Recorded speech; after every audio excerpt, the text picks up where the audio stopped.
여러분, 우리 신앙의 핵심은 하나님을 신뢰하는 거예요. 그것을 우리는 믿음이라고 합니다. 이사야서 55장 8절에 보면요, 내 생각은 너희 생각과 다르고 내 길은 너희 길과 다르다, 그렇게 말씀하시고 계시고요. 9절에 가면은 내 길은 너희 길보다 높으며 내 생각은 너희 생각보다 높다고 이렇게 말씀하세요. 그러니까 무슨 말이냐면은 하나님의 길은 또 하나님의 생각은 우리하고 틀리다는 거예요. 그러니까 그것을 인정하는 것이 우리 신앙이고 그것을 인정하는 것이 우리 믿음이에요. 여러분, 하나님의 생각은 우리 생각보다 높고 깊고 지혜롭습니다. 믿습니까? 네. 하나님의 방법은 우리가 생각하는 어떤 방법보다 좋습니다. 맞습니까? 네. 왜 그렇습니까? 하나님이시니까요. 하나님은 전지전능하신 분이시니까. 그러니까 우리 하는 것보다 다 다른 게요. 그래서 오늘 우리가 신앙생활을 하면서 오늘 우리가 처해 있는 상황이 어떠한다 할지라도 하나님이 인도하심으로 믿고 우리가 감사하며 가는 거예요. 눈앞에 보이는 상황이 옳고 그런 것이 아니라 하나님의 인도하시면 이 상황조차도 우리에게 가장 좋은 길이라고, 이 상황조차도 내 삶에 필요하기 때문에, 약이 되기 때문에 하나님이 우리한테 주신 상황이다, 그렇게 믿는 거예요. 그것이 우리가 하나님을 믿는 믿음이에요. 오늘 읽은, 그런데 여러분, 우리가 살다 보면 그게 잘 안 돼요. 그죠? 이걸 다 알아요. 이걸 모르는 사람이 있습니까? 다 알아요. 아는데도 우리 상황이 살다가 힘들어지거나 삐걱해지면은 알면서도 그게 안 되고 흔들흔들한 게 우리 신앙이에요. 그래서 상황이 힘들어지면 알면서도 힘들어지면은 뭔가 내가 그 상황을 바꿔버렸고 내가 무슨 행동을 하고 그렇게 하는 거예요. 그래서 꼭 하나님의 길에 어긋나게 되는 거예요. 오늘 그 말씀이 오늘 본문에도 같은 말씀이에요. 원래 아브라함 가족은 갈대아 우르에서 태어나고 거기서 살았습니다. 그런데 하나님이 그들이 자식이 없으니까 가나안 땅에 오면은 그들 부부에게 자식을 주고 그들 부부를 통해서 민족을 크게 만들어주겠다, 그 약속을 하신 거예요. 그래서 그 약속을 믿고 이 사람들이 가나안 땅을 떠나니까 갈대아 우르를 떠나서 가나안 땅까지 왔단 말이에요. 그런데 가나안 땅에 와서 오랜 기간이 지났는데 기대했던 자식이 생기지 않잖아요. 그래서 지난주에 우리가 15장을 읽었는데 그때쯤에서 아브라함이 이제 그 마음을 접는 거예요. 너무너무 오래 기다리는, 몇 년을 기다려도 약속이 이루어지지 않으니까 아브라함이 그 마음을 접는 거예요. 그래서 그때 지난주에 읽어봤듯이 하나님 이제 나 그 약속 안 기다리랍니다. 이제 우리 집에 기르는 종 엘리에셀을 내 상속자로 삼겠습니다. 그렇게 이야기한 거예요.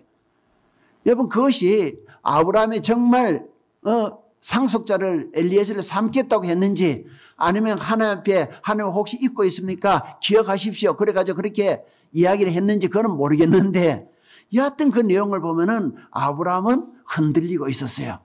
그런데 하나님이 그런 아브라함에게 아니다, 네 몸에서 날짜로 네 상속자를 삼게 하겠다 재확인해 주셨고, 그리고 데리고 나서 뭘 보여주셨어요? 밤하늘에 수많은 별들을 보여주면서 네 후손들이 저렇게 될 것이다, 그렇게 약속해 주셨단 말이에요. 그리고 지난 15장은 아브라함이 그것을 보고 믿었다고 그렇게 이야기했습니다. 그런데 그리고 나서 오늘 본문에 오면은 그들이 가나안 땅에 거주한 지 몇 년이 됐다는 거예요? 10년이 됐다는 거예요. 아마도 이 15장의 사건이 있고 난 뒤에도 몇 년이 지난 것 같아요. 그런데도 여전히 그들에게는 자식이 생기지 않은 거예요. 아마도 이때쯤에서 아브라함 마음에 미묘한 파장이 일었던 것 같아요. 그것은 아브라함뿐만 아니라 그 아내 사례도 마찬가지였어요. 사례가 볼지라도 이미 자기 남편 아브라함은 80대 중반에 지나가고 있는 나이예요. 그러니까 사례의 마음에 조급증이 생긴 거예요. 그냥 하늘만 쳐다보고 하나님의 약속이라고 그것만 믿고 하늘만 쳐다보고 있을 일이 아닌 거예요. 이제 남편은 80대 중반이에요. 조금만 지나면은 아기를 가질 수 없을 것 같아요. 무언가 해봐야 돼요. 지금까지 많은 기다려서 10년을 기다려왔단 말이에요. 이제 안 됐으니까 무언가 스스로 어떤 게 무언가 해가지고도 상속자를 준비해야 될 것 같았습니다. 그런데 자신은 임신이 안 되잖아요. 그래서 아브라함에게 가서 자기 여종 하갈과 잠자리에서 후손을 준비하라고 그렇게 한 거예요. 자, 여러분, 사실 여인이 자기가 자식을 낳지 못한다고 해서 자기 남편을 다른 여인에게 내준 게 쉽겠냐고요. 그렇지 않잖아요. 얼마나 자존감이 떨어지는 일이고 얼마나 힘들고 고통스러운 일이었겠습니까? 그럼에도 불구하고 사례는 남편의 그 자식 대를 이어주기 위해서 여종에게 잠자리에서 자식을 준비하라고 그렇게 하는 거예요. 정말 자기가 남편의 대를 이어주기 위해서 그런 책임감을 가지고 그렇게 하는 거예요, 여러분. 여러분, 그러면 어떻게 해야 될까요? 만약 저한테 그랬다면 무슨 소리 하냐 그랬을 것 같아요. 믿습니까, 여러분? 저한테 그랬다면 무슨 이상한 소리 하고 있냐. 야, 뭐 그냥 이렇게 살다가 죽자 이렇게 했을 것 같아. 근데 아브라함은 안 그랬어요. 아마도 아브라함의 심중 속에는 그도 자식에 대한, 그래서 대를 잇고 싶은 그 열망이 굉장히 강했던 거죠. 그러니까 모든 척 그 여종에게 들어가서 잠자리에 같이 한 거예요. 그랬더니 웬걸요? 단박에 임신이 되어버린 거예요. 그러면서 여종의 배가 점점 불러오기 시작한 거예요. 그때가 아브라함 나이가 85살 때였어요. 지금까지 그렇게 열망을 기다렸던 그 자식인데 드디어 그 여종의 뱃속에서 그 자기 생명이 자라고 있는 거예요. 여러분, 얼마나 환상적이겠어요? 얼마나 감동적이겠어요? 그래서 아마도 아브라함은요, 매일처럼 그것이 감동적이어서 매일처럼 그 여종의 방에 들락날락 걸었을 거예요. 그렇지 않겠어요? 사례는 그걸 갖다 지켜보고 있을 수밖에 없잖아요. 자기가 내준 여종이 사례인데 그 여종이 임신했는데 그때 와서 뭐라고 이야기하겠어요? 그걸 보고 있으면 지켜볼 수밖에 없잖아요. 그걸 지켜보면서 아마도 사례의 마음속에 무슨 생각이 들었을까요? 물론 한편은 기뻤을 거예요. 자기 짐을 벗어버린 것처럼 그런 생각도 들었을 거예요. 그렇지만 한편에는 씁쓸함과 서글픔도 같이 가지 않았겠냐고요. 그럼에도 사례는요, 그 자기의 그 씁쓸함과 서름의 그 마음을 억지로 누르면서 그 아이가 잘못되지 않을까, 그렇게 정말 여종인데도 불구하고 정성스럽게 챙겼을 거예요. 그런데 문제는 여러분, 시간이 지나면서 그 상황이 그 여종을 갖다가 착각하게 만들었다는 거예요. 지금 그 여종은요, 자기 뱃속에 아브라함의 상속자가 자라고 있는 거예요. 그런데 아브라함의 정실부인 사례는요, 자식이 없어요. 자기 몸속에는 아브라함의 상속자가 있는데 그 사례 몸에는 자식이 없다니까요. 어느 순간요, 이 사례 여종 하갈이 마음속에요, 자존감이 너무 높아지고요, 교만해지고 콧대가 높아진 거예요. 오늘 읽은 말씀에 이어진 4절은 이 당시 상황을 이렇게 전해주고 있어요. 자, 4절 한번 읽어보겠습니다. 시작.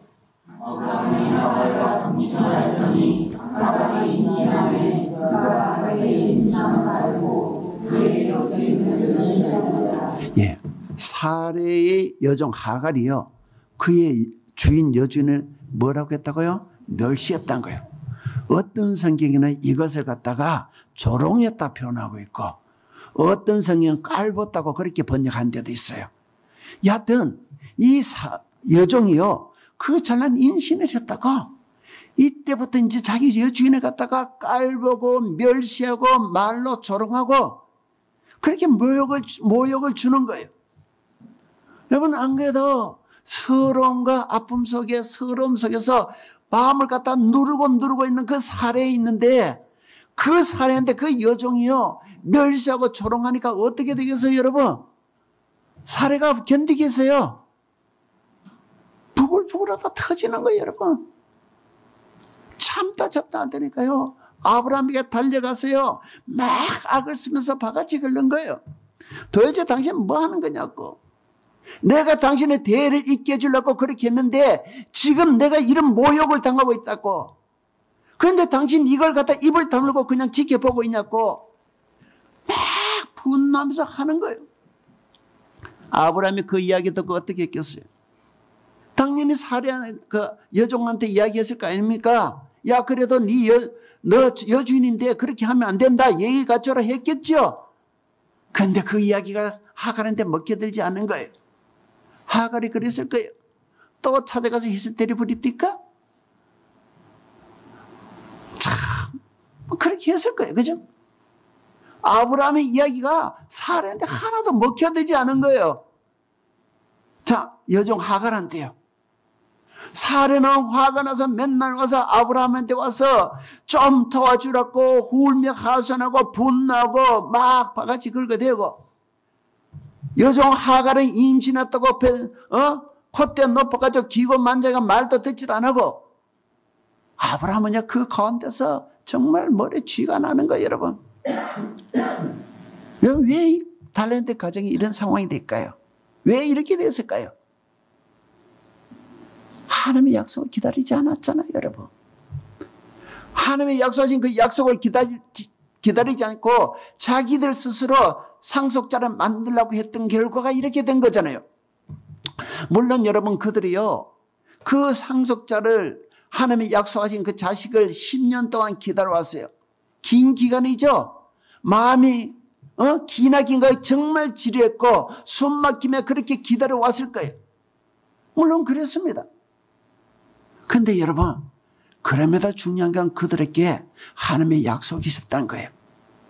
하나님의 그들 몸을 통해서 자식을 줘서 후손을 상속자로 주겠다고 하나님이 그렇게 약속하셨다는 거예요.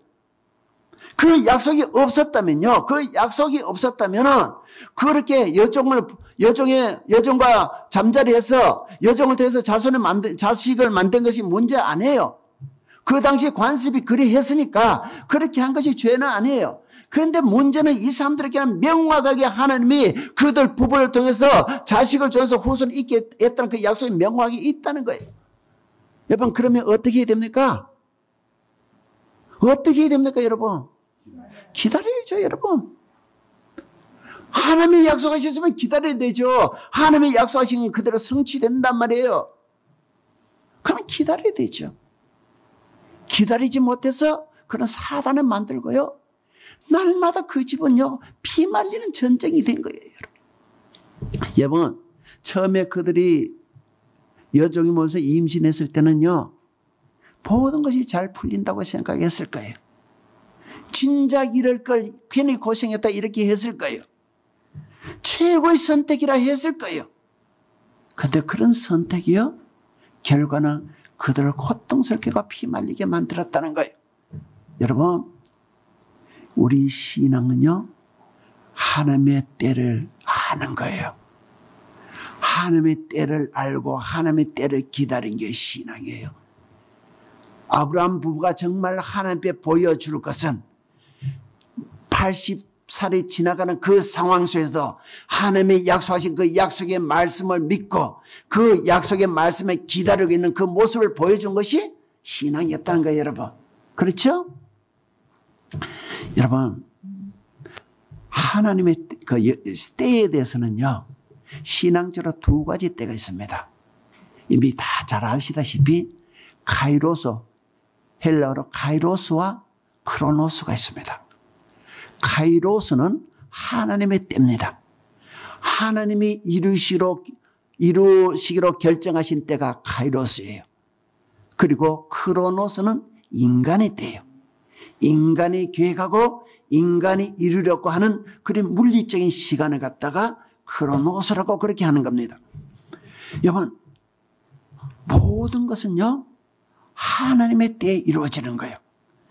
시편 16편 9절에는요. 사람이 마음으로 자기 길을 계획할지라도 그의 걸음을 인도하시는 여호와라고 해요. 아무리 사람이요 계획을 하고 그림을 그렸다 할지라도 그것을 이루신 이는 하나님이시라니까. 하나님이 이루시지 않으면 아무리 그림을 그려도 되지 않아요. 그래서 우리 인간들이 하는 것은 내가 계획하고 내가 그림하고 내 때를 만드는 것이 아니라 하나님의 때를 알고 하나님의 때를 기다린 것이, 그것이 우리 신앙인의 길이에요. 그것이 우리의 능력이라고요. 우리가 이룬 것이 아니라 하나님이 이루신 걸 기다리는 거예요, 여러분. 동의하십니까, 여러분? 예.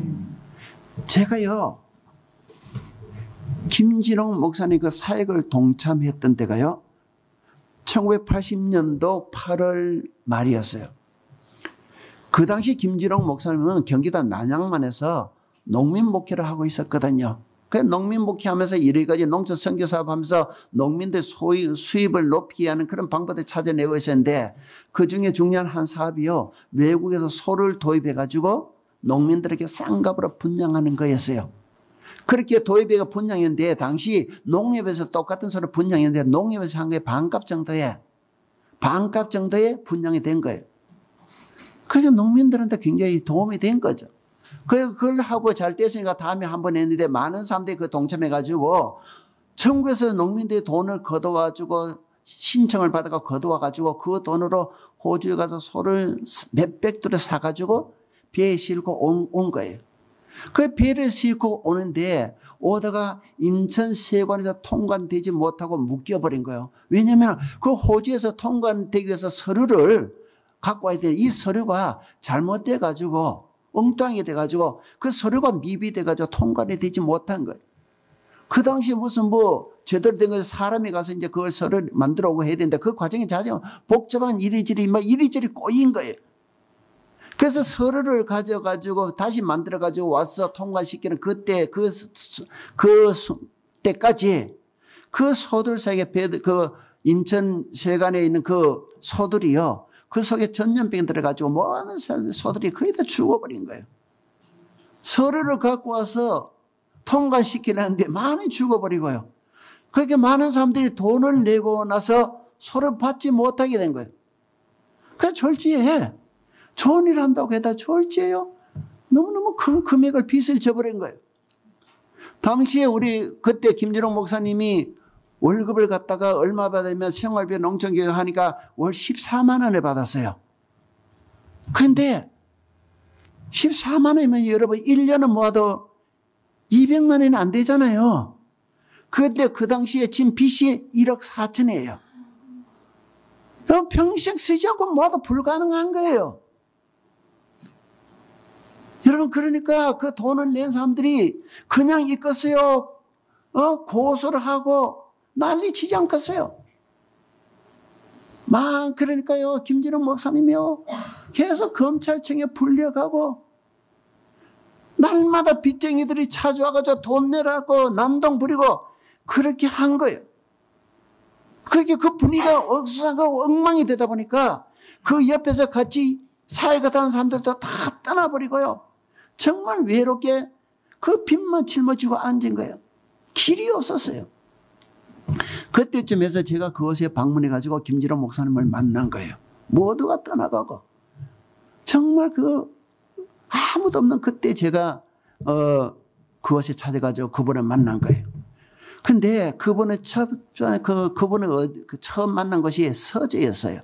근데 그 서재에 들어갔는데 서재에 조그만 앉은 책상이 있고 그것에 김진홍 목사님이 딱 앉아 있는데 딱 들어갔는데 제 눈에 확 띄는 게 있었어요. 확 끄는 게 있었는데 그 벽면 뒤편에 조그만 액자에 매직으로 글자가 하나 딱 적혀 있는데 뭐냐면은 3년 불비였어요. 3년 불비. 이 3년 불비는 중국 여시 준추에 나오는 3년 불비 불명, 거기서 따온 글씨가 3년 불비예요. 뜻은 뭐냐면은 3년 동안 날지도 않고 울지도 않는다는 거예요. 무슨 말이냐면요, 훗날 기회를 얻을 때 그때 제대로 날고 제대로 울기 위해서 힘을 비추기 위해서 날지도 않고 울지도 않는다. 그 이야기요. 근데 그것을 보는데요. 제 마음이 너무너무 짠하고 너무너무 뭉클한 거예요. 사실 그것 때문에 제가 거기에 합류하게 된 거예요. 사실 그 정도면 여러분 인생이 끝장난 거잖아요. 쓰지 않고 그렇게 모아도 갚을 수 없는 그러면 인생이 끝장난 거잖아요. 그러면 울고불고 해야 되잖아요. 무언가 해결하려고 막 뛰어다니고 막 해야 되잖아요. 그런데 이분은요 3년 불패 그걸 써놓고 앞에 성경책을 펴놓고 그렇게 앉아있는 거예요. 대책 없이 앉아있는 거예요. 여러분 사람들은 그렇게 앉아있는 그분을 보고 무책임하다고 하고요. 그렇게 속편하게 앉아있다 욕을 하고 있는 거예요. 그런데 그분이 그렇게 있는 데는 그렇게 하는 데는 그분이 하나님의 음성을 들었기 때문에 그렇습니다. 여러분 그분이 하나님의 음성을 들은 것은 이것이었습니다. 자 한번 넘겨볼래요. 자 더 넘겨보십시오. 로마서 더 넘겨보십시오. 예, 자 한번 읽어봅시다. 시작. 우리가 주신 자들의 육신에게 져서 주신 대로 사시었으나 너희가 주신 대로 살면 반드시 죽을 것이오되 영으로서 몸의 주를 주시는 살리니 무릇 하나님의 영으로 인도함을 받는 사람은 곧 하나님의 아들이라. 여러분 그분도 빚을 지고는요 처음에 너무나 황당하니까 황망하니까 정말 죽으려고도 했다는 거예요. 문제를 해결하고 이리저리 뛰어다니지 않았겠냐고요. 길이 없었으니까요. 여러분 그분이 억울하지 않겠냐고요. 울고불고 하지 않았겠냐고요. 여러분 검찰청에 불려가서 억울하면 호소하지 않았겠냐고요. 자기가 돈을 챙긴 것도 아니잖아요. 좋은 일을 하려다가 그렇게 된 거예요. 그러니까 이렇게 뛰어다니고 저렇게 뛰어다니고 길을 보이지 않고 이러니까요. 정말 갑갑해지고 한 치 앞도 안 보이지 않는 그런 상황이었어요. 그런 상황에서 어느 날 정말 막막한 마음에 성경책을 읽다가 이 구절이 눈에 확 들어온 거예요. 여러분 이 구절을 읽는데 자기 마음에 확 와닿아버린 거예요. 이렇게 되어 있습니다. 12절 그러므로 형제들아 우리가 빚진 자로 돼. 이걸 딱 듣는데 여러분 자기가 빚진 자잖아요. 자기 이야기잖아요. 그분의 이야기가요. 그 다음부터요. 이걸 읽는데 자기 귀에는 그렇게 들렸다는 거예요. 진홍아 네가 그것을 육신대로 즉 인간적인 방법으로 해결하려고 하면 반드시 죽을 것이다. 그러나 네가 하나님을 바라보고 하나님의 방법대로 때를 기다며 하나님의 방법대로 하려면 네는 살게 될 것이다. 그렇게 받아들였다는 거예요. 그렇게 들렸다는 거예요. 그래서 그 이야기를 듣고 그래서 분은요 그 상황을 해결하고 뛰어다니지 않았다는 거예요. 그가 깨달은 거는 내가 지금까지 이것을 해결하려고 검찰청 뛰어다니고 억울함을 풀려고 이리저리 뛰어다니고 뭔가 해결하려고 그렇게 뛰어다녔는데 이것이 내가 죽는 길이었구나. 그걸 깨달았다는 거예요. 그래서 그때부터 그걸 하지 않았다는 거예요. 주저앉아서 골방에 들어앉아서 성경을 펴놓고 읽으면서 하나님께 기도하면서 하나님을 바라보면서 사람의 방법이 아니라 하나님의 방법을 열어주시게 기도하면서 그렇게 기다리고 있는 거예요. 물론 많은 사람들이요 그걸 보고 갑갑하다고 욕을 하고 비난했지만도 그분은 그 길만이 방법이 그 길만이 하나님의 해결해 주실 걸 믿고 하나님의 길이라 믿고 그렇게 기다렸던 거예요. 여러분 전 그것이 그분의 탁월성이라고 믿는 거예요. 여러분 전 그것이 신앙인의 관점이라고 믿는 거예요. 물론요 그 상황들이요 얼마 후에 정말 너무 쉽게 풀려버렸어요. 알고 보니까요 본인도 몰랐는데요 계약할 때 그 서로 계약할 때 이게 보험이 다 들어있었던 거예요. 본인도 몰랐는데 그것이 술술 풀려가지고 생각지도 않게 너무나 쉽게 풀려버린 거예요. 여러분 이렇게 이야기하면 여러분 그러니까 그 양반은 뭐 보험이 있었구만. 그렇게 이야기하십니까, 여러분? 그렇지 않습니다, 여러분. 저는 믿기는요, 보험이 들려져 있지 않았으면 하나님이 또 다른 방법을 하셨을 거예요. 내 길은 너희 길과 다르고 내 방법은 너희 방법과 다르다고 하잖아요. 내 생각은 너희 생각보다 높다고 하시잖아요. 그 길이 아니면 다른 길로 있었을 거예요. 하나님이 그렇게 만들어 가실 거라 저는 믿는 거예요, 여러분. 여러분, 우리는 일단 우리 모든 사람들이 문제에 봉착하면 내가 스스로 무슨 물이 해결하고 몸으로 뛰고 뛰어다니고 야단 부립니다. 그죠? 그것이 우리의 본능입니다. 그런데 하나님은요, 우리가 본능대로 살기를 원치 않으십니다.